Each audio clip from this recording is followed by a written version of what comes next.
You're poisoning their minds with your old-fashioned nonsense, my daughter screamed across the living room. Her words hit harder than any slap. I blinked. Once. Twice. Trying to understand what I'd done this time to deserve that look in her eyes, a strange mixture of disgust and resentment.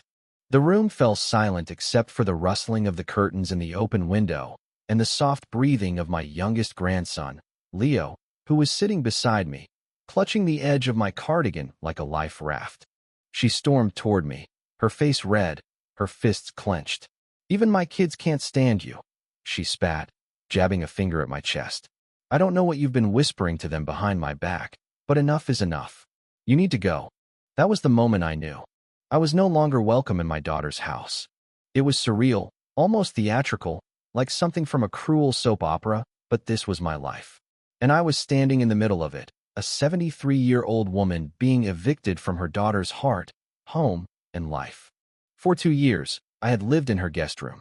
Not because I wanted to, but because after Harold died, the house we built together became too large and too quiet. I sold it to make things easier, to free up money for the grandkids' future, to contribute to household expenses, to not be a burden. But I never imagined that kindness would be the very thread used to tie me out of their lives. My daughter, Rachel, was once the little girl who used to cry when I went to the grocery store without her. She used to braid my hair with clumsy little fingers and say, "Mama, I love you to the moon."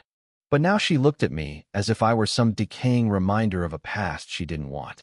"Go pack your things," she snapped. "You can stay at that community place for seniors. We'll visit when we can." Leo looked up at me with wide, confused eyes. "Grandma, where are you going?" I opened my mouth, but no sound came. My lips quivered. Rachel scoffed. "You see? This is what I'm talking about. Always playing the victim." "I'm not." I tried, but my voice was thinner than a whisper. "You've been trying to turn them against me, acting like you're the only one who loves them." That part shattered something in me, because it was true that I loved those kids like air. I told them stories, made their favorite snacks, stayed up with them when they had fevers, sang to them when the nights were too dark. And now, I was being treated like a villain for it. I left the living room in silence, Leo trailing behind me. He tugged at my hand. "Are you really going, Grandma?" I crouched down, holding his cheeks in my wrinkled hands. "Sometimes grown-ups get confused, honey. But I love you. Always." That night, I packed what I could carry: a photo of Harold, my crochet bag, a few clothes, and a small jar of lemon drops, my grandkids' favorite. No goodbye hugs. No farewell words. Just silence and a slammed door as Rachel went to her room, and I stepped outside with my suitcase. It was raining. A fitting send-off, I thought. Not even the sky could hold back its sorrow. 3 days later, I sat in a modest one-bedroom apartment in a senior living facility. It smelled of lavender and old wood polish. It was quiet. Too quiet. I kept thinking I heard Leo's giggle or Sarah's tiny footsteps down the hall, but it was just the air conditioning kicking in. I tried to settle in, to make the best of it. The staff were kind. The meals, tolerable. The bed, unfamiliar. But my heart ached. Not for comfort. Not for space. For love. For the sense of belonging. The TV was on, but I wasn't watching. My eyes lingered on the picture frame beside the lamp, the one with all 3 grandkids, grinning wildly on a sunny day at the park. Me in the middle, wearing Leo's handmade paper crown. I smiled faintly. Then a knock. I shuffled to the door, expecting a staff member. Instead, it was Sarah, my eldest granddaughter, barely 11, standing there soaked in sweat, out of breath, her cheeks flushed. "Grandma," she cried, throwing her arms around me. "Sarah? What? What are you doing here? Who brought you?" She pulled back. I ran away. "What?" I felt my knees weaken. "I want to live with you," she said, stubborn as ever. "Sweetheart, that's not possible. You're too young to just." "Then let Mom call the cops." "I don't care," she yelled, tears already slipping from her eyes. "She's mean to you. She says awful things. We all hate it. Even Leo cried after you left. He wouldn't eat dinner for 2 days." My heart clenched. She reached into her backpack and pulled out a crumpled envelope. "This is from Max. He wanted me to give it to you. He's scared to talk back to Mom." I opened it. In his shaky 8-year-old handwriting, it said, "Dear Grandma, I miss you. I want to live with you. Can I come?" And just like that, the dam broke inside me. I wept, not because I was sad, but because I realized I wasn't invisible to them. I wasn't forgotten. I was needed. I called Rachel immediately. When she picked up and heard my voice, she let out an annoyed sigh. What now? I have Sarah here with me. A pause. Then what? Are you kidding me? I told her not to. She ran here. By herself. Because she loves me. Because she misses me. Well, tell her to get her little butt back home. She's not going anywhere until we talk. There was another pause, heavier this time. Fine, Rachel muttered. I'll be there in 30 minutes. She arrived furious, her car door slamming loud enough to make the birds outside scatter. She stormed up the hallway and burst into my apartment. Sarah, get in the car. Now. Sarah stood her ground. No. Rachel's eyes blazed. I'm your mother. And I'm her grandmother, I said, stepping between them. You don't get to erase me just because you're uncomfortable with the way I love them. Rachel turned to me, seething. You think I'm the villain, don't you? I think you're lost, I said softly. Somewhere along the way, you confused pride with strength. You think pushing me out makes you a better mother. But you're just making your children feel like love is conditional. That hit her. Her shoulders slumped slightly. Do you remember the lullaby I used to sing to you when you had bad dreams? I asked. She didn't reply. You are my sunshine, I began gently. Even when skies are gray. Her lips quivered. You used to sing it to Sarah when she was a baby, I added. You remember that? She sank onto the couch like the wind had been knocked out of her. I didn't want to feel like I was competing with you, she said finally. Every time the kids ran to you, I felt like I was failing. Oh, sweetheart, I knelt beside her. Loving them doesn't mean I love you any less. And them loving me doesn't mean they love you less. It means we're a family, that they're lucky to have more hearts beating for them. She broke down then. For the first time in years, she cried in front of me like she did as a little girl. Sarah crept over and hugged us both. That evening, the three of them stayed. Rachel apologized, not just with words, but with her actions. She promised things would be different. She invited me back for weekly dinners. She let the kids call me every day. It didn't fix everything overnight, but it was a start. And now, weeks later, when Leo runs into my arms shouting, Grandma, like I'm a superhero, I know one thing for sure. I may have been cast aside once, but now I'm the heart they all come home to. That first Sunday dinner back at Rachel's house felt like walking through a burned-down home and finding one room miraculously untouched. It was awkward, quiet at first, like we were all afraid that one wrong word would ignite the whole thing again. But Sarah helped set the table, humming softly. Leo ran up with his favorite book, begging me to read just one story before dinner. Max gave me a shy grin and slipped his hand into mine under the table. And Rachel, she tried. She cooked my favorite, chicken pot pie, the way I used to make it, even though the crust was too thick and the carrots were underdone. I didn't say a word. I just smiled, took a bite, and said, You're getting closer. She laughed a tired, but genuine sound, and for a moment, she looked 16 again, back when we used to bake together, our hands covered in flour, the whole house smelling like cinnamon and burnt sugar. I'm sorry, she whispered when the kids weren't looking. I really am. I nodded, not to accept her apology that would take time, but to acknowledge the step she had taken. It was enough for now. But healing, as I would learn, is not linear. For every moment of progress, there was one of regression. 2 weeks later, I overheard Rachel on the phone with one of her friends. She's acting like Queen Grandma again, she said, voice tinged with annoyance. The kids think she hung the moon, and I'm just the mean one who says no. Her words didn't hurt the way they used to. They stung. Sure, but I understood now. It wasn't hate. It was fear, insecurity, that constant, aching voice inside her whispering that she wasn't enough. I knew that voice. I lived with it most of my life. So instead of reacting with anger, I gently stepped into the kitchen and said, If you ever feel like I'm stepping on your toes as a mother, tell me. I want to support you, not replace you. Rachel looked startled, then relieved. Thank you, Mom. And slowly, carefully, we learned how to share the same space again. The children, however, had no hesitation. They wanted me at school events, soccer games, ballet recitals. They wanted to sleep over at my apartment on weekends. They insisted I teach them how to make old family recipes. Max especially loved kneading dough with his little fists, always too impatient to let it rise. One Saturday morning, I woke up to find all three of them sitting on the floor by my bed. Are you okay? Sarah whispered. We didn't want to wake you. I'm okay, darlings, I said, wiping the sleep from my eyes. But why are you here so early? Mom and Dad had a fight, Max said quietly. Sarah added. They said some grown-up words and then slammed doors. Mom told us to pack a bag. We told her we wanted to go to Grandma's. A knot formed in my chest. I made them breakfast, their favorite pancakes shaped like animals, with too much syrup and whipped cream. They laughed, licked their fingers, and for a while, everything felt whole.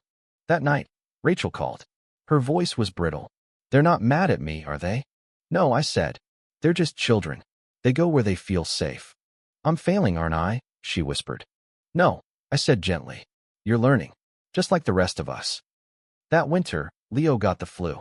Rachel was overwhelmed work deadlines. Max had a school project. Sarah was dealing with a bully at school. She called me in a panic. I don't know what to do, she cried. He won't eat. He just keeps asking for you. I came over immediately. When I walked into the room, Leo was curled up on the couch, flushed, eyes glassy. The moment he saw me, he weakly lifted his arms. Grandma. I held him close, humming that same lullaby I once sang to Rachel. He sighed into my chest like he'd been holding his breath for days. That night, as I watched over him, Rachel sat quietly beside me. I used to think needing help made me weak, she said. And now I realize it just makes me human. The turning point came one rainy Thursday. Max had brought home a drawing from school. It was a family tree assignment. He proudly showed it to me before showing Rachel. There, at the center, he had drawn himself and his siblings. Above them, 2 branches, one for Rachel and her husband.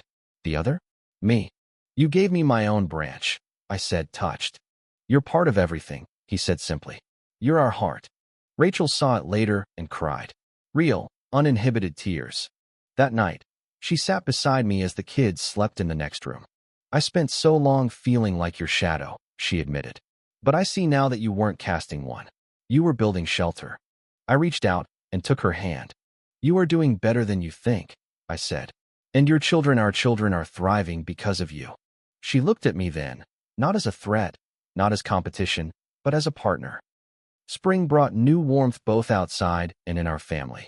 Rachel invited me to move back in, not because she felt guilty, not out of obligation, but because we'd both realized something important.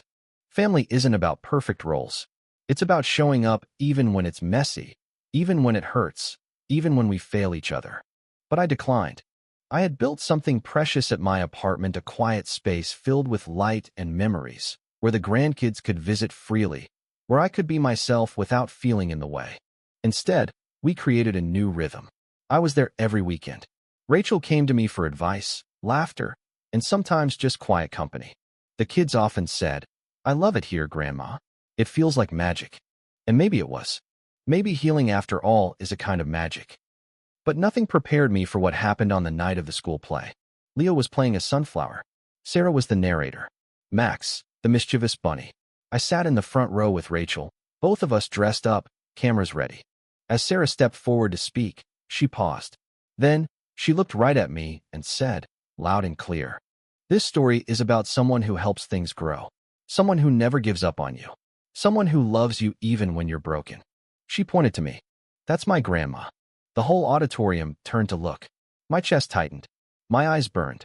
Rachel reached over, took my hand, and whispered, she's right. In that moment, I understood. I hadn't just gotten my grandchildren back. I had gotten my daughter back, too. After the play, as the families gathered in the schoolyard, buzzing with excitement and compliments, I felt like I was standing in a warm light that had taken years to reach me. Sarah clung to my arm like she used to when she was 5, and Max kept hopping around with the paper bunny ears still tied to his head. Leo, who had spent most of the show staring shyly from behind his sunflower petals, pulled me aside near the playground. Grandma, he whispered, his face serious. What happens if you get sick? The question took me off guard. Why do you ask, sweetheart? He looked down at his shoes. Because you're older than Mom.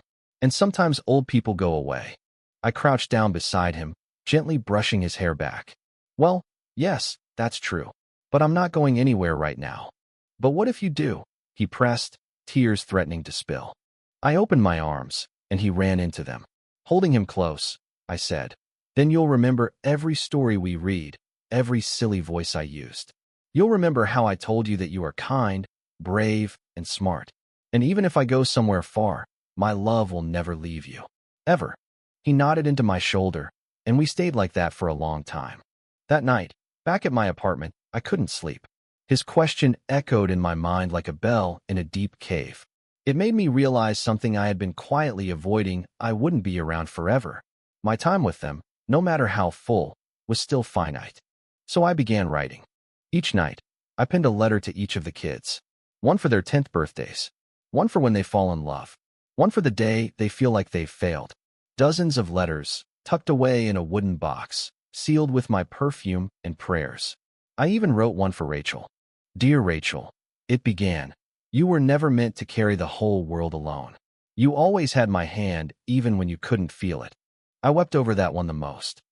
Summer arrived with its symphony of laughter, sticky popsicle hands, and late nights chasing fireflies in the backyard.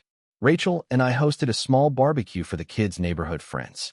I watched her move through the yard, confident, joyful, teasing Max about his ketchup-smeared face and singing with Sarah as they grilled corn together. You've got a good thing going here, said Mr. Jenkins, our neighbor from across the street, sipping sweet tea beside me. I nodded. Took us a while to find it. He chuckled. Some of the best things do. Later that evening, as the sun dipped below the rooftops, Rachel pulled me aside. I got offered a promotion, she said. Big one, but it'll mean more travel. Longer hours. Less time at home. I could see the storm in her eyes, ambition clashing with guilt. What did you say? I asked. I haven't yet. I don't want to lose what we've rebuilt. I placed my hand over hers. Then let's make a plan. You go after what you've earned. And I'll be here. I'll help. I always will. She looked at me like she used to when she was little and afraid of jumping into the pool, hoping someone would promise to catch her. You mean it? I do. That September, Rachel took the job. She traveled 2 weeks out of every month, and during those times, the children stayed with me. It became our sacred routine: movie nights, homemade waffles, bedtime stories, and slow mornings with music playing low in the background. And through all of it, the kids blossomed. Sarah started journaling and showed me her writing. Max built a birdhouse and asked to paint it like the sky. Leo, sweet, shy Leo, learned how to ride a bike in the park behind my apartment. Rachel returned each time with stories, gifts, hugs. The balance wasn't perfect, but it was honest. And love flowed between all of us like a current, always pulling us back to each other. One evening, while Leo was brushing his teeth, he looked up in the mirror and asked, Grandma, do you think families always find their way back? I smiled. Yes, the ones that matter always do. But life, as it always does, tested us again. It started with my hands. I began dropping things. My grip grew weaker. Then came the stiffness in the morning, the aching knees, the dizziness. I brushed it off, told no one, until one afternoon, while walking with the kids, I fainted on the sidewalk. When I opened my eyes in the hospital, Rachel was sitting beside me, her face pale and eyes rimmed red. Why didn't you say anything? She whispered, gripping my fingers. I didn't want to worry you. She shook her head. You're not just my mother. You're their world. We can't lose you. The diagnosis came swiftly. Rheumatoid arthritis, early signs of osteoporosis, and hypertension. Manageable, but a sign. A reminder. I had to slow down. I wanted to scream at time, at life, at the unfairness of it all. Just when everything felt right, it was slipping again. But Rachel, the same woman who once pushed me out, now became my greatest ally. She rearranged her work schedule, took the kids out more to let me rest, showed up with meals, and sat beside me in the quiet. One evening, I found her in the kitchen, quietly fixing the tea tray I usually prepared. You used to do this for me when I had nightmares, she said. Now I'm doing it for you. It was such a small moment, but it meant everything. Months passed. Seasons shifted. My bones hurt more, but my heart had never been stronger. On my 75th birthday, Rachel hosted a surprise party.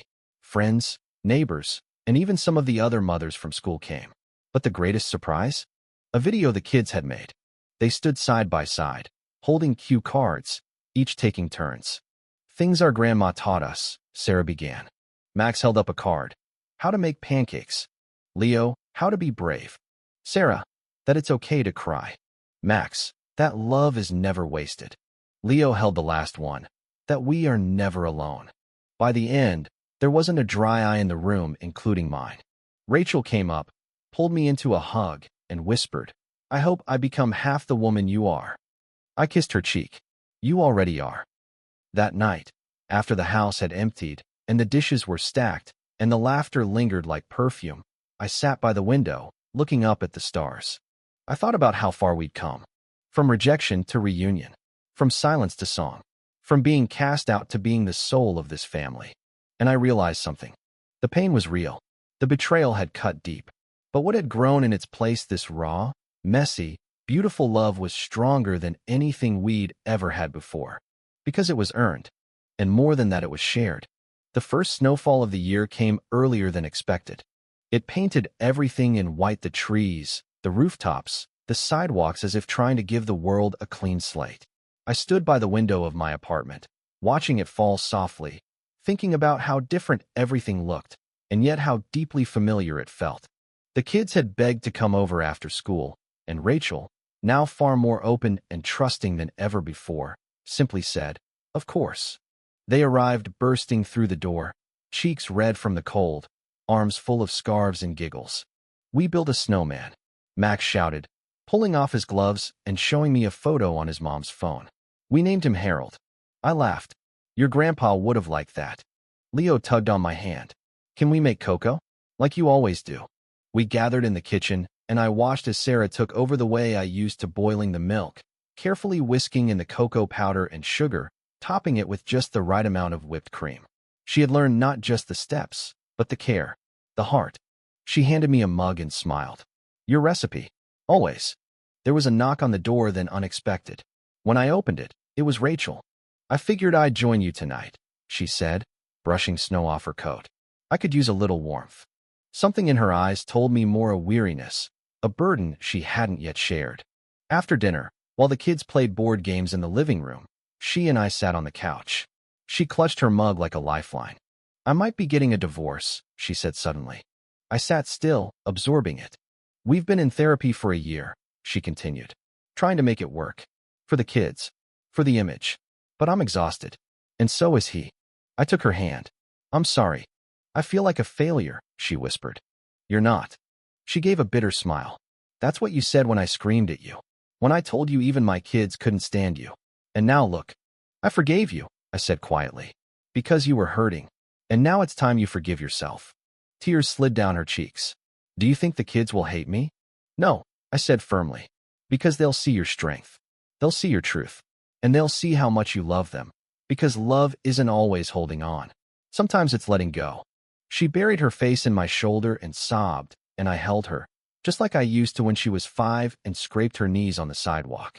Later that night, before she left, she hugged me and said, I don't think I could survive this without you. You don't have to, I said. We survived together. The weeks that followed were difficult. Rachel and her husband separated quietly, with minimal drama, but the emotional toll on everyone was undeniable. Sarah acted tough, but her writing turned darker. Max became clingier, often crawling into my lap and refusing to let go. Leo asked too many questions, his little brow always furrowed. Rachel did her best, and to her credit, she was honest with them. We're still a family, she told them. Just a different kind of family now. And through it all, I was there. Not as a fixer, not as a savior, but as a constant. A steady flame in their storm. One night, Sarah asked to sleep over just the two of us. She curled up in my bed, holding one of Harold's old flannel shirts she always said smelled like comfort. Grandma, she whispered in the dark, do you think love gets tired?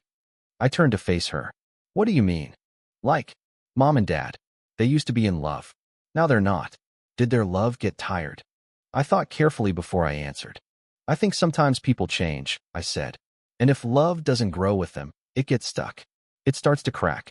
But real love doesn't disappear. It shifts, becomes something else. A memory, a lesson, a path forward. She didn't speak for a long moment. Then she whispered, I hope I get the kind of love you and Grandpa had. You will, I said, because you already carry it. The holidays approached quickly after that, and with it came an idea from the kids. Let's all do Christmas at Grandma's this year. Max had said one afternoon. Rachel was hesitant at first. It's such a small space. What if it's too much? But I insisted. This apartment has held enough grief.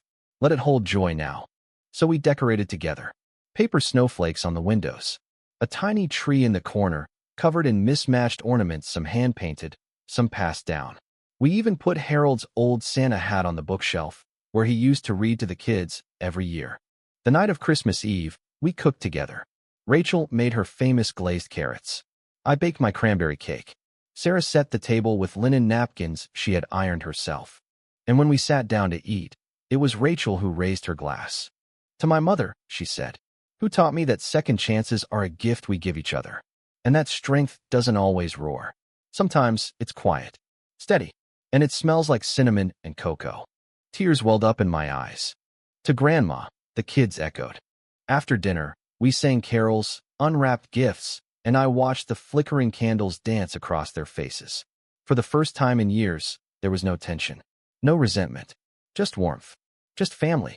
When everyone had gone to bed, I stayed up alone, watching the snow fall through the window. And I whispered, "Thank you, Harold, for guiding me when I didn't know how to go on, for leaving me with them." I could almost feel his hand on my shoulder. In early January, I got some news. The building manager of the senior apartment complex told me they were turning part of the building into a children's after-school program. They needed volunteers, especially someone who knew how to tell stories, do crafts, bake cookies. I smiled. I think I know just the lady. Volunteering gave me a sense of purpose I hadn't felt in years. Every Tuesday and Thursday, I'd welcome children from the neighborhood into our little community room. We read books, made macaroni art, painted faces, laughed endlessly. One day, Rachel dropped by early to pick up the kids. She stood quietly at the door, watching as I helped a little girl glue glitter onto a paper crown. Later, as we walked back to the car, she said, "You have no idea how many lives you touch." I smiled. I used to think my story was over, that I had been written out. She looked at me. "You're the main character now." As spring came again, I celebrated my 76th birthday. But instead of a big party, I asked for something different. A garden, I told Rachel. Just a small one. Somewhere the kids and I can plant things. Watch them grow. She made it happen. Behind her house, we turned a patch of dirt into a tiny oasis. The kids painted stones to line the edges. We planted tomatoes, daisies, sunflowers, and herbs. Every weekend, we worked side by side in the soil, our hands dirty, our hearts full. One morning, as Leo gently watered a row of basil, he looked up at me and said, "Is this what healing looks like?" I nodded. "Yes, exactly this."